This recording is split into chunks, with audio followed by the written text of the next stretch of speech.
नमस्कार. आपण एखादी जागा, जमीन, फ्लॅट, जमीन जुमला गावाकडे घेत असतो किंवा आपण कुठेही जाऊन आपली प्रॉपर्टी वाढवण्यासाठी आपण अनेक तोपरी प्रयत्न करत असतो आणि आपण खुश होऊन देखील जात असतो. आपल्याकडे असलेल्या संपत्तीमध्ये वाढ झाली या कारणासाठी आपण खुश होतो. पण जर का याच प्रॉपर्टीवरती आपण घेतलेल्या एखाद्या मालमत्तेवरती दुसऱ्याचे काही हक्क असतील, काही लवाद असतील, तर मात्र याचा परिणाम फार गंभीर होऊ शकतो. 6 जणांना कोयत्या कुऱ्हाडीनिशी संपवलेलं आहे. ही संपूर्ण घटना कुठे घडलेली होती? कर्नाटक राज्य आहे. कर्नाटक राज्यातील तालुका चडचण, जिल्हा विजापूर या ठिकाणी निवर्गी कुटुंब यांनी एक जागा विकत घेतलेली आहे आणि तब्बल 25 एकर असणारी जागा त्यांनी विकत घेतलेली होती तेली कुटुंबाकडून आणि यांचा व्यवहार देखील रोख स्वरूपामध्ये पूर्ण झालेला होता.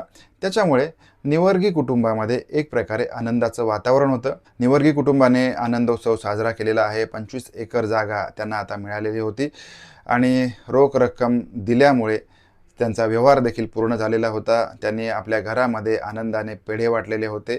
सर्वसामान्यपणे आपण एखाद्या वेळी मालमत्ता खरेदी केली की त्याच्यानंतर आपण त्या मालमत्तेकडे लक्ष ठेवत असतो. अधूनमधून आपण घेतलेल्या जागेकडे किंवा आपण घेतलेल्या फ्लॅटवरती आपलं जाणं येणं असतं. त्याचप्रमाणे हे निवर्गी कुटुंब यांचं जाणं येणं आपण घेतलेल्या जागेकडे झालेलं होतं. वारंवार या जागेकडे ते जात होते. त्यावेळेला त्यांच्या लक्षामध्ये एक गोष्ट आलेली होती की या जागेसंदर्भामध्ये काही वाद आहेत. आता या जागेचा जो मूळ मालक आहे, ज्यांच्याकडून काही महिन्यांपूर्वी निवर्गी कुटुंबाने जागा खरेदी केलेली होती, ते तेली कुटुंब होतं आणि या तेली कुटुंबाचे साधारणपणे 15 वर्षापूर्वीपासून सदर जागेच्या बाबतीमध्ये 15 वर्षापासून फार मोठे वाद सुरू होते. हे जे तेली कुटुंब आहे, या तेली कुटुंबाने जागा तर विकलेली आहे, रोख रक्कम तर घेतलेली आहे. अशा वेळेला या जागेचा जे काही वाद होते, हे वादसुद्धा मिटवून देणे ही देखील गरज होती. परंतु या सगळ्या गोष्टीकडे दुर्लक्ष करून या वादातून आपल्याला मोकळं व्हायचं. आपण ही जागा विकायची आणि मग पैसे घ्यायचे आणि पैसे घेतले की आपोआपच या सगळ्या गोष्टी सुटतील, हा त्यांच्या डोक्यामध्ये विचार होता. आता समोरून जे आरोपी कुटुंब होतं, हे टपलेलं होतं किंवा त्यांना ही गोष्ट अजिबात मान्य नव्हती. तेली कुटुंबाने निवर्गी कुटुंबाला ही जागा विकलेली आहे.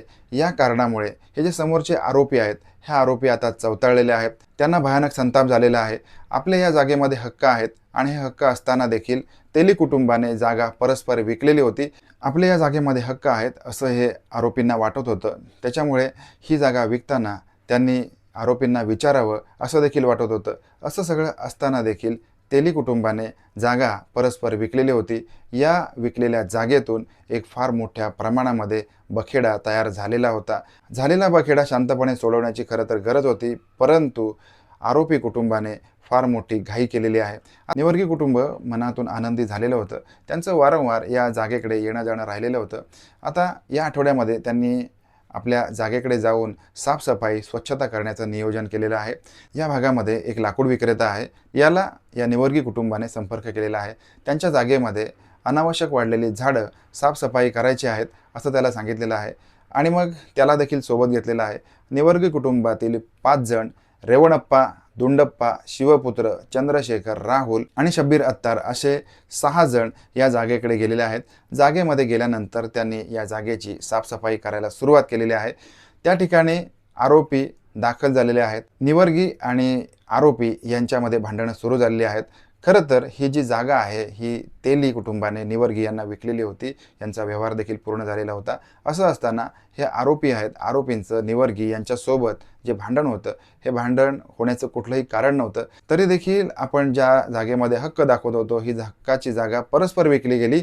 या कारणातून आरोपींनी निवर्गी कुटुंबावरती आणि यांच्यातील 6 जणांवरती जबरदस्त हल्ला सुरू केलेला आहे. यांच्या हातामध्ये कोयत्या कुऱ्हाडी यांच्यासारखी तीक्ष्ण हत्यारं होती. या तीक्ष्ण हत्यारांच्या सहाय्याने या 6 जणांच्या मानेवरती वार करून यांना जागेच रक्ताच्या तारोळ्यामध्ये पाडलेला आहे आणि या भागातून मग हे आरोपी निघून गेलेले आहेत.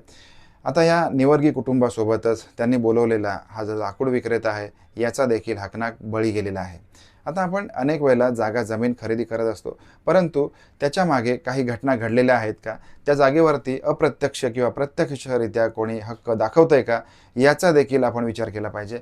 आणि तरच आपण या जागेमध्ये पाऊल ठेवलं पाहिजे किंवा अशा स्वरूपाचे व्यवहार केले पाहिजेत. त्याचबरोबर आपण याचा टायटल सर्च रिपोर्ट देखील काढला पाहिजे. एक योग्य आणि चांगला वकील देखील या व्यवहाराच्यामध्ये आपण नेमला पाहिजे. तरच हा व्यवहार ट्रान्सपरंटली व्यवस्थित होऊ शकतो.